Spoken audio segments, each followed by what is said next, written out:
Bendiciones tengan cada uno de ustedes, mis estimados hermanos. Qué bueno es estar en este día compartiendo con ustedes de las ricas y hermosas bendiciones de parte de nuestro Señor Jesucristo. Bienvenidos a nuestro estudio bíblico de hoy, en el cual nos unimos para tomar un tema de la palabra del Señor y aprender un poco más y luego aplicarlo a nuestra vida. Es que le invito a que, o espero, si no tiene su Biblia a la mano, consígala, vaya, búsquela, o si lo tiene en su celular, téngalo allí a la mano también, porque vamos a estar viendo acerca de un tema, por eso se llama estudio bíblico, encontramos en la Biblia, y vamos a aprender un poco. Hoy vamos a hablar no solo acerca de lo que nos dice la Biblia, sino quiero presentarles algo acerca del trasfondo histórico de lo que nos enseña esta escritura, porque hoy vamos a estar hablando acerca de las epístolas prisiones. Estas epístolas prisiones se le atribuyen a el apóstol Pablo, y estas epístolas pues tienen este nombre porque fueron escritas cuando él estaba encarcelado. Lo hermoso que aprendemos de eso es que uno puede estar encarcelado, pero la palabra de Dios está libre. Y la palabra de Dios se transmite y se lleva por todas partes. Y aún estando Pablo bajo estas circunstancias difíciles, él pudo ser inspirado por el Espíritu Santo y ser de mucha bendición al escribir estas cartas. Tanto así que la mayor parte de los libros del Nuevo Testamento fueron escritos por él. Son las cartas recopiladas que él envió a diferentes iglesias que estaban en diferentes regiones, y ahora nosotros lo tenemos en la Biblia y son de mucha bendición. Es más, estas epístolas prisiones, no solo esas fueron las únicas que escribió Pablo. Es más, si nos vamos a ver un recuento, y usted lo puede mirar en la pantalla, todas las cartas que escribió Pablo, todas las epístolas, están divididas en tres diferentes categorías. La primera es lo que se le ha denominado la categoría a nivel general, porque cubre los temas que trajo y dónde fue que lo escribió. Estas cartas o estas epístolas que escribió el apóstol Pablo son Gálatas, Primera, Segunda de Tesalonicenses, Primera, Segunda de Corintios y el libro de Romanos. Estas fueron escritas cuando, por ejemplo, Gálatas cuando estaba en Antioquía, Primera de Tesalonicenses y Segunda de Tesalonicenses cuando estaba en Corinto, Primera de Corintios cuando él estaba en Éfeso, Segunda de Corintios cuando estaba en Macedonia, y luego el libro de Romanos cuando estaba en Corinto. El tema o la teología que encontramos en este primer grupo de cartas generales en las cuales se dividen los escritos de Pablo vemos que la teología que allí hay es sobre soteriología y escatología. La segunda división o la segunda categoría en el cual se han incluido las cartas que Pablo se escribió son los que una de ellas nos vamos a ocupar hoy, que son las prisiones. Y sencillamente tienen ese nombre porque Pablo las escribió estando en prisión. Ellas son Filemón, Efesios, Colosenses y Filipenses. Filemón, Efesios, Colosenses y Filipenses. Todas ellas fueron escritas por el apóstol Pablo mientras él se encontraba encarcelado en Roma. La teología que encontramos en cada una de estas cartas es acerca de la cristología. En otras palabras, el tema principal, el enfoque que quería darle Pablo mientras escribía estas cartas a estas iglesias, a estas regiones, era cristocéntricas, que había algo, una necesidad que ellos tenían que aprender, algo que ellos estaban pasando y lo cual Pablo le está haciendo un llamado a la iglesia. Por eso es que escribe esto y sus cartas son cristocéntricas. En la tercera y última división de esta categoría en el cual se incluyen todas las cartas de Pablo o epístolas, es la que se conocen como las epístolas pastorales.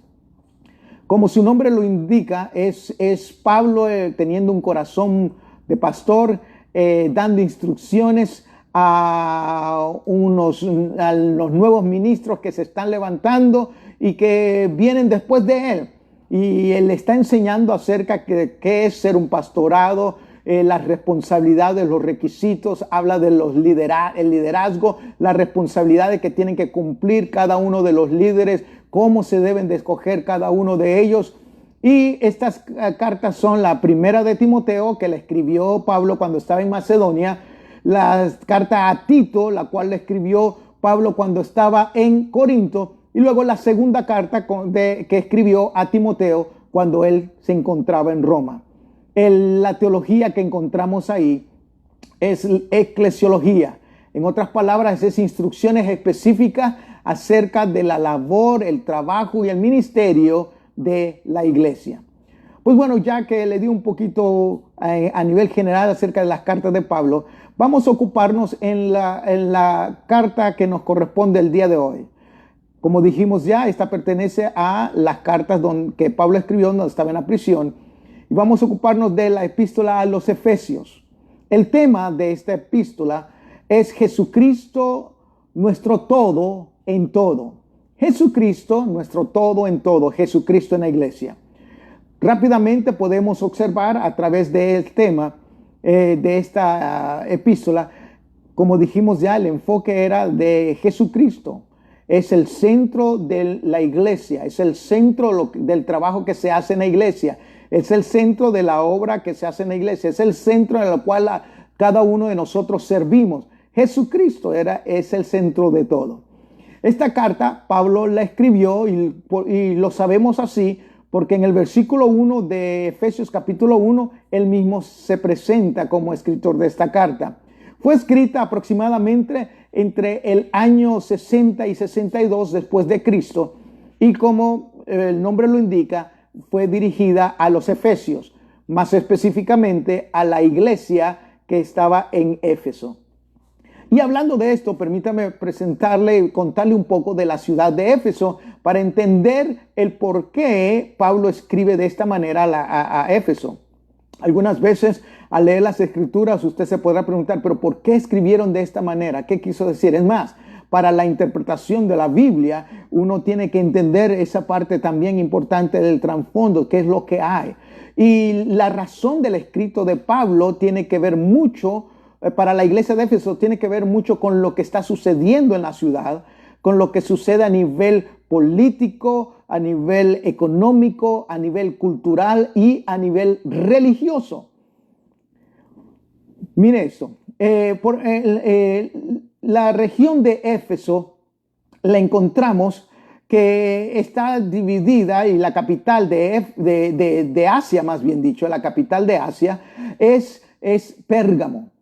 Esa era en la misma Asia, en la misma región de Asia se encuentra Efesios, pero La capital era Éfeso, Pérgamo. Y esta era una de las ciudades importantes, pero Efesios o la iglesia de Éfeso se convirtió en una ciudad aún más importante que la misma capital.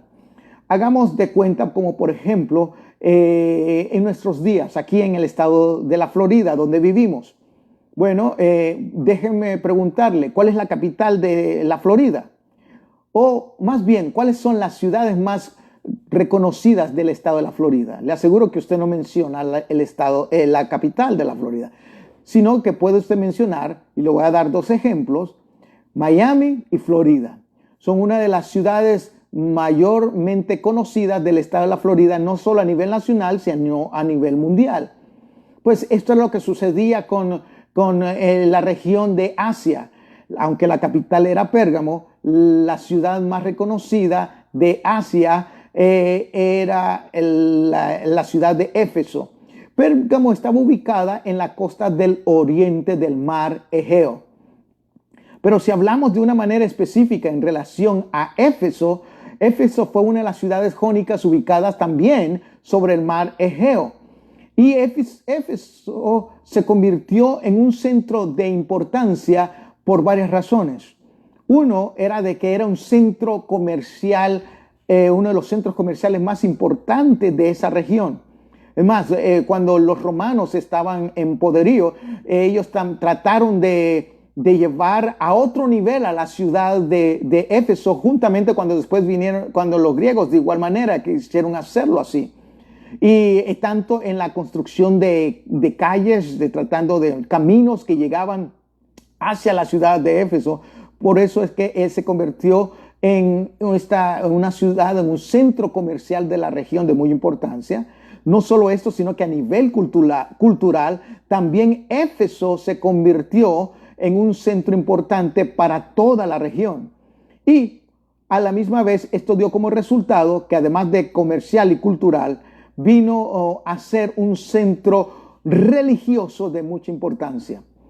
Y esto entonces nos deja entender un poquito por qué razón Pablo escribe y dice lo que dice a la iglesia en Éfeso. Éfeso, en los tiempos actuales en el cual nosotros vivimos, Éfeso está ubicada en la región de Turquía, en el país de Turquía. Ahí es donde está. Todavía hoy puede usted ir a Turquía y donde se construyó Éfeso, usted puede encontrar muchas de sus ruinas, los cuales se han convertido en un centro de atracción turística muy importante, donde van personas de todo el mundo solo para llegar a esa ciudad. ¿Y por qué? Porque Pablo lo menciona en la Biblia, ahí se encuentra una de las iglesias importantes de la Biblia, y como también encontramos en el libro de Apocalipsis también un mensaje a esta iglesia de igual forma de esta región. Pero entonces el Éfeso en la época romana se convirtió en la capital de Asia consular. Y se conocía la ciudad de Éfeso como la primera y más grande metrópolis de Asia. La primera más grande metrópolis de Asia. Ahora entienden, ¿verdad? Lo que sucede. Cuando estamos hablando de una ciudad así tan importante en comercio, en cultura, en religión, en vías que conducen allá, en vías de que de ahí pueden llegar a otros lugares. También que los romanos y lo convirtieron en esa importancia. Imagínense de que también podemos ver de que los habitantes de Asia eran más o menos alrededor de 150,000 habitantes. Usted dirá, pero eso no es mucho. Bueno, para el tiempo de que Pablo escribe esta carta, eso era una metrópolis, una ciudad muy importante. Y la influencia, bueno, en relación a las religiones paganas, a la influencia de la política, la influencia del comercio, el poderío social, socioeconómico, también vino a ser de mucha importancia. Y esto llevó a que la iglesia comenzara a sufrir un poco. Pero ya vamos a ocuparnos un momento en relación a la iglesia. Sigamos viendo veamos algo más en relación al aspecto religioso. En la ciudad de Éfeso se encontraba un templo de mucha importancia. se le conocía como el templo de la diosa Diana o la diosa de la fertilidad. Esta diosa tenía una imagen donde mostraba sus muchos pechos desnudos y se le adoraba en este lugar. Este fue un edificio que se construyó, el templo, que contaba con aproximadamente 120 columnas de más de 20 metros de altura, y todavía hoy puede encontrarse uno de ellos en las ruinas allí en Turquía. El templo de Artemisa en Éfeso es considerado o fue considerado como una de las 7 maravillas del mundo y el de mayor de la antigüedad. Así que ya vemos cómo es que se observa la ciudad de Éfeso. En Éfeso se veneraba, se adoraba a la señora de Éfeso. En Éfeso había una divinidad pagana de múltiples pechos, como ya mencioné, la diosa Diana. Los griegos la identificaban como Artemisa, mientras que los romanos la llamaron como Diana. Y es ahí, en medio de esta ciudad, que se encuentra este templo tan impresionante, de mucha importancia, donde muchos llegan a adorar, donde muchos la acogen como su Dios. Se encuentra la iglesia de Éfeso, y Pablo escribe a ella.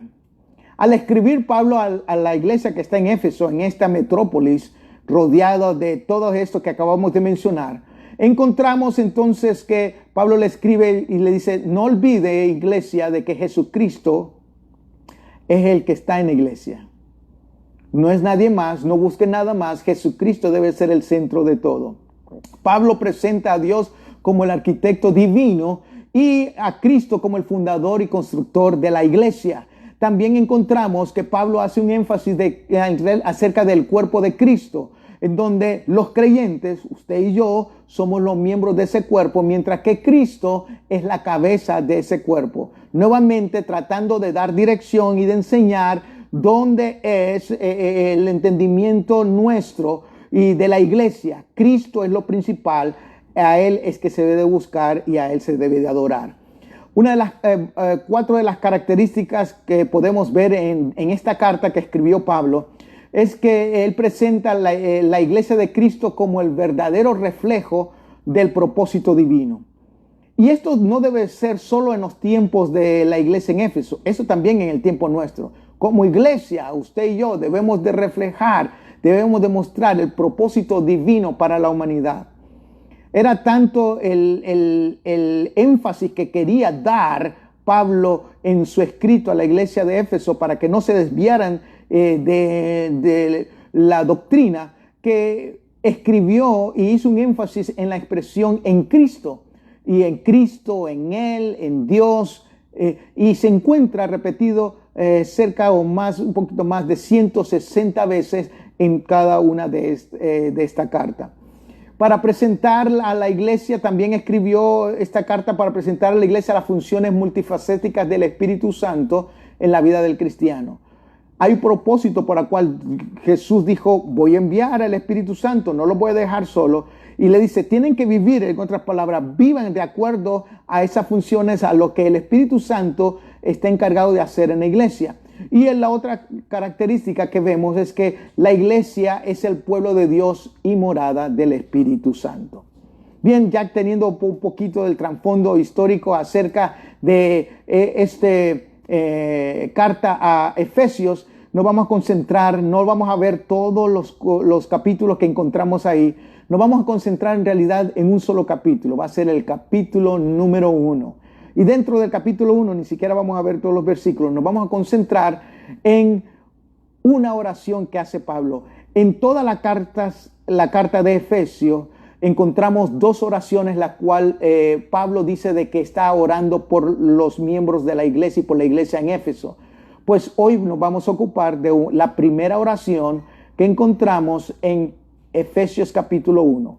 El tema principal o primordial que podríamos sacar de la oración, del propósito por el cual Pablo ora y le escribe esto a la iglesia, es que él oraba para que ellos tuvieran conocimiento de cuál era su posición en Cristo.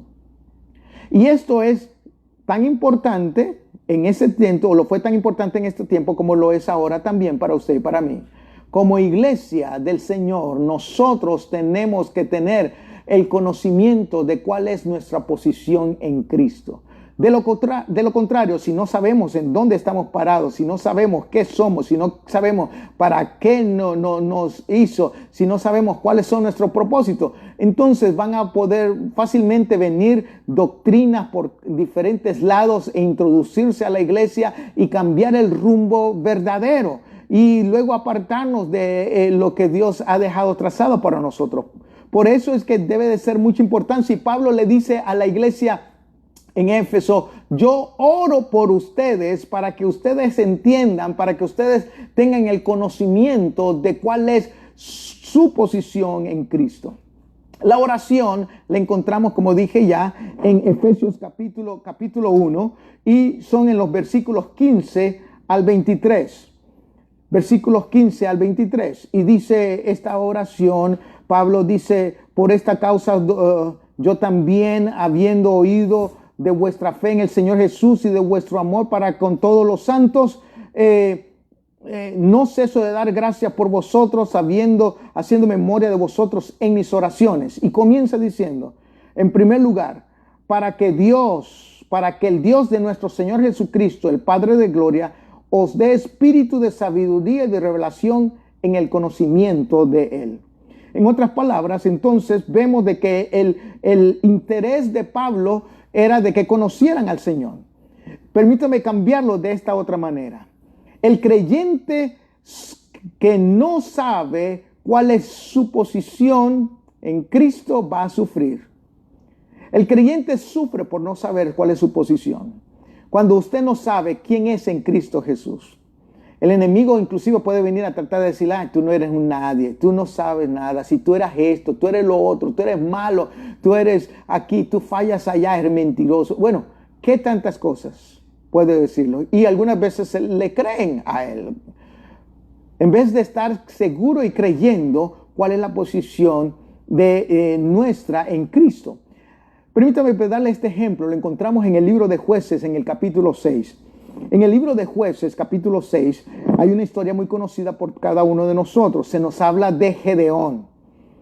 Gedeón era un muchacho que vivió en un tiempo especial durante un periodo en el cual el pueblo de Israel estaba sufriendo porque naciones enemigas venían y se introducían en el territorio de Israel y se robaban sus comidas, sus ganados, sus animales, se llevaban hasta personas esclavas y no había quien los dirigiera. Era un tiempo en el cual no había una persona principal traerles dirección como lo fue en el tiempo de Moisés y de Josué. Pues bueno, estando en esta circunstancia, Gedeón está sacando los granos y limpiando los granos que habían escondido de la cosecha. Y de momento se le presenta un ángel, el ángel de Jehová, dice la Escritura, y le dice una declaración tremenda.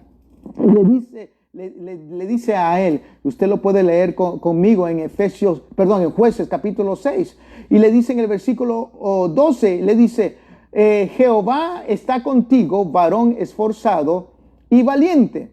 Y luego, cuando Gedeón escucha estas palabras, Gedeón comienza a dudar y decir: ¿cómo que Jehová está con nosotros? En primer lugar, dudó de que Dios estaba con ellos.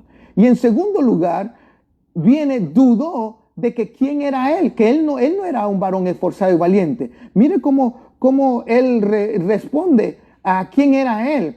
En el versículo 15 dice: entonces le respondió Gedeón al ángel de Jehová: Señor mío, ¿con qué salvaré yo a Israel? He aquí que mi familia es pobre en Manasés y yo el menor en la casa de mi padre. ¿Usted cree que Dios no sabía que su familia era pobre? ¿Usted cree que Dios no sabía de qué tribu era él? ¿Usted cree que Dios no sabía de que él era tal vez el menor de todos sus hermanos? ¿Usted cree que no es eso? Pero aún así, Dios estaba mirando en Gedeón a un varón esforzado y valiente, pero él asimismo se consideró incapacitado de realizar la obra que Dios le estaba mandando a hacer. ¿Cuántas veces se repite esto mismo en nuestros días? ¿Cuántas veces esto mismo se hace una realidad? Cuando Dios nos da una palabra, cuando Dios nos dice algo, pero por no saber nuestra posición en Cristo. Ahora, ¿cómo así, pastor? Usted dirá, ¿a qué se refiere? Bueno, es que si nos basamos en nuestro yo, en el hombre, en lo carnal, si nos basamos en nuestra posición económica, en nuestra posición social, en nuestra posición de sabiduría, de preparación, entonces, probablemente a nivel secular no somos nadie, no somos alguien de importancia. Pero cuando nosotros nos basamos en la fuerza de Dios, en la sabiduría de Dios, en el conocimiento de Dios, cuando nosotros nos basamos en quién es Él para con nosotros y nosotros en Él, y eso nos ayuda a entender entonces cuál es nuestra posición, y nuestra posición en Dios es que somos redimidos, hemos sido lavados por la sangre del Cordero. Nuestra posición en Él nos dice de que nosotros somos nueva criatura y que como estamos en Él, ahora nosotros recibimos también un nuevo nombre. Hemos sido lavados por la sangre del Cordero, hemos sido redimidos y ahora somos herederos y coherederos con Cristo. Y cuando llegamos entonces a entender esa posición en Él, las cosas cambian. Pero ¿cuántos sufren hoy en día? Porque se olvidan cuál es su posición en Cristo. Y cuando ora Pablo a la iglesia en Éfeso, le dice, no olviden iglesia, porque ustedes están en una región donde están siendo bombardeados, tratando de cambiar cuál es su identidad. Que nadie cambie cuál es tu identidad. Siempre sé lo que Dios dice que eres, pero para ello vive en Cristo. La segunda cosa que encontramos en la oración que hace Pablo para Éfeso y que nos enseña también a nosotros, es lo que encontramos en los versículos siguientes. Allí volvemos a Efesios capítulo 1. Dice en el versículo, leímos el 17, ahora vamos a leer el versículo 18. Dice, alumbrando los ojos, que Él ora para que Dios alumbre los ojos de vuestro entendimiento, para que sepáis cuál es la esperanza a que Él os ha llamado, a los cuales la riqueza de la gloria de su herencia en los santos. Y cuál la superminente grandeza de su poder para con nosotros los que creemos, según la operación del poder de su fuerza. Tremenda esta declaración. Ahora, esto nos enseña de que Pablo no solo le estaba pidiendo, oraba por la iglesia para que entendiera cuál era la posición de ellos en la iglesia en Cristo, ¿verdad? Sino que también debían de estar ejerciendo, entendieran cuál era la función que debían desempeñar. De lo contrario, como dice el punto número 2, el creyente va a sufrir cuando no vive ejerciendo su posición. Una cosa es saber su posición en Cristo y otra cosa es ejercer esa posición. Yo puedo tener el conocimiento de algo, yo puedo tener el título de algo. ¿Cuántas personas no se gradúan con algún título, pero no ejercen la función que ese título representa? Ojalá que nosotros en nuestra vida cristiana no seamos así. Tenemos el nombre de iglesia que somos vivos. Tenemos el nombre de que somos seguidores de Cristo, que somos herederos y coherederos con Él. Tenemos el nombre y la posición de que somos sus discípulos y que debemos hacer su obra y obedecerle. Pues vamos a vivir de esa manera. Y eso Pablo ora y le dice, por favor, iglesia, vive ejerciendo tu posición como cristiano, como iglesia que eres. Permítame darle un ejemplo corto y ya nos vamos a ir acercando al final de nuestro estudio bíblico. En Lucas capítulo 15 encontramos que Jesús está hablando por medio de parábolas. Cada vez que Jesús hacía esto, lo hacía con el propósito de enseñar, tomando algo terrenal para ilustrar lo celestial, lo divino, para que nosotros pudiéramos entenderlo mejor. Dentro de las parábolas que se encuentran allí en Lucas capítulo 15, encontramos una parábola muy conocida, la cual es la de el hijo pródigo. Sabemos muy bien lo que muy conocida esta historia. Un día uno de sus hijos vino a su papá, el cual tenía riquezas, el cual tenía casa, ganado, y le dijo, ¿sabes qué? yo ya no quiero estar bajo tu posición, yo ya no quiero ser mandado por ti, yo quiero hacer mi vida a mi manera, a mi gusto, yo quiero mandarme a mí mismo y como sé de que yo tengo una herencia y yo no quiero esperar hasta que tú te mueras para recibir la herencia, dame el dinero que yo quiero ir a vivirlo. Y el papá le da el dinero y él se va de su casa, se va a la ciudad, a la metrópolis y comenzó a vivir, o más bien a mal vivir su vida, creyendo que estaba viviendo de la mejor manera posible. Y le llovieron amistades, le llovieron personas que lo rodearon. Pues claro, cuando está con dinero y cuando está gastando el dinero y dando dinero, pues le pueden rodear muchas personas, pueden hacerte famoso, pueden hacerte la persona más interesante. Pero cuando se le acabó el dinero, nadie apareció para ayudarle. Se nos cuenta que el hijo, este hijo que se había ido y malgastó todo su dinero, llegó a un nivel tan bajo que fue a trabajar, inclusive dándole comer a los cerdos. Y es sentando ahí donde dice que vuelve en sí y dice, voy a ir y regresar a la casa de mi padre y voy a pedirle perdón. Y decide levantarse e irse. Cuando está cerca de la casa de su padre, su papá está afuera, lo divisa de lejos, va hacia donde está él, se abrazan y él le dice lo que había pensado estando ahí con los cerdos. Él dice, padre, no soy digno de ser llamado tu hijo, pero recíbeme, perdóname, pero hazme cuando menos como uno de tus siervos.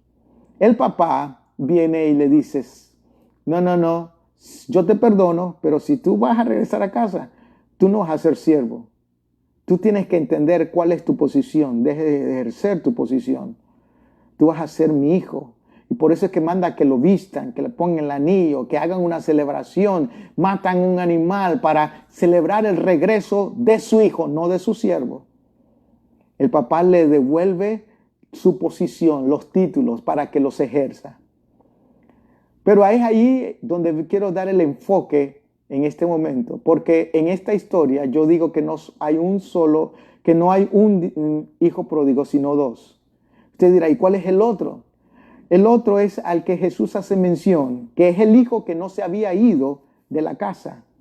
Este hijo se encontraba ahí, se encontraba sirviendo, era fiel al trabajo, era fiel en lo que su papá le hacía, pero no disfrutaba de la posición que él tenía, no estaba ejerciendo la posición que él tenía. ¿Y cuál era? Y por eso cuando ve de que su papá hace una celebración y que su hijo va y en vez de él ser parte de esta celebración, se enoja. Y cuando va y lo llaman y el papá le dice, mira, ven que tu hijo ha regresado, tenemos una fiesta. Él le dice, no quiso entrar. Salió, por tanto, su padre y le rogaba que entrase, mas él respondió, escuche esto, Elí, el segundo hijo, le dijo al padre, he aquí tantos años te sirvo, no habiéndote desobedecido jamás, y nunca me has dado ningún cabrito para gozarme con mis amigos. Pero cuando vino tu hijo, que consumió tus bienes con ramera, has hecho matar para él el becerro gordo. Y entonces le dijo, hijo, tú siempre estás conmigo y todas mis cosas son tuyas. Mas era necesario hacer fiesta y regocijo porque tu hermano era muerto y ha revivido y ha sido perdido, pero ahora es encontrado. ¿Sabe qué era lo que le reclamó el hijo, el segundo? Dice, ¿cómo es posible que yo estoy aquí y yo no he podido disfrutar de la bendición de ser tu hijo? No he podido ni celebrar. El problema que él tenía es que se había olvidado. Tenía el título, servía, pero no estaba ejerciendo su posición de hijo. ¿Cómo está ejerciendo su posición? En la iglesia del Señor Jesús. Iglesia, estamos ejerciendo nuestra posición. Nos estamos dejando llevar y guiar por lo que la sociedad, el mundo, el enemigo de nuestras almas dice, por aquellos que se desvían de la verdad trayendo falsa doctrina. Conozcamos nuestra posición en Dios, pero ejerzamos y vivamos ejerciendo nuestra posición. Y en tercer lugar, la oración que hace Pablo es para enseñarle a la iglesia que hay un beneficio personal y colectivo si nosotros vivimos ejerciendo de esta manera, conociendo nuestra posición y ejerciendo nuestra posición. la parte final de la oración, dice que él ora y dice a él para que la iglesia entendiera, por lo cual que entendiera que el mismo poder que operó en Cristo, resucitando los muertos y sentándolos a su diestra en los lugares celestiales, sobre todo principado de autoridad y poder y señorío, y sobre todo nombre que se nombra no solo en este siglo, sino también en el venidero. Para que entonces, versículo 19, sepan cuál es la superminente grandeza de su poder para con nosotros los que creemos. Hay una bendición grande cuando usted vive sabiendo su posición en Cristo y ejerciendo lo que Dios ha querido hacer. Para esto toca entregarnos, doblegarnos, someternos, obedecerle al Señor. Esto no es para mal, esto es para bendición. Yo te invito, iglesia, de que aprendiendo lo que vimos el día de hoy, podamos vivir una vida victoriosa, porque Dios nos ha llamado para vivir de esta manera. Nos ha llamado para ser su iglesia. No es la iglesia de fulano, de sutano, no es la iglesia aquella que porque es mejor, que porque tiene esto o lo otro, no. Es la iglesia de Cristo. Y si ha sido redimida por la sangre del Cordero, es el mejor lugar donde podemos estar. Encontrémonos en Él, vivamos para Él y sirvamos de acuerdo a lo que Él quiere. Oremos. Dios y Padre Celestial, te damos gracias por este momento. La oportunidad que nos has dado de poder estar en comunicación a través de este medio virtual en nuestro estudio bíblico de esta semana. Yo te pido, Señor, de que tu sabiduría a través de tu Espíritu Santo sea guiándonos y sea haciéndonos entender esta hermosa palabra y esta gran verdad. Oh Señor, no hay razón, no hay necesidad por la cual vivir derrotados, por la cual vivir sin motivo, sin esperanza, sin sentido, sin rumbo. Porque si estamos en Él, si vivimos para Él, tenemos propósito y tenemos bendición. Yo te pido, Señor, de que sea sembrada esta palabra en mis hermanos y que dé fruto en abundancia para cada uno de ellos. En el nombre de Jesús oro. Como igual manera, si hay alguna petición y alguna necesidad en sus vidas, tú que conoces todo. Y nosotros que somos encontrados en ti sabemos de que hay poder y que tú nos amas y que tú estás en favor nuestro y quieres ayudarnos en medio de nuestras necesidades. Oro para que esto se convierta en una realidad en sus vidas hoy y siempre. Bendigo a toda familia en tu nombre, oh Señor. Amén y amén. Que la gracia de Dios nuestro Señor sea con usted. Los amo mucho y nos veremos en la próxima ocasión. Bendiciones.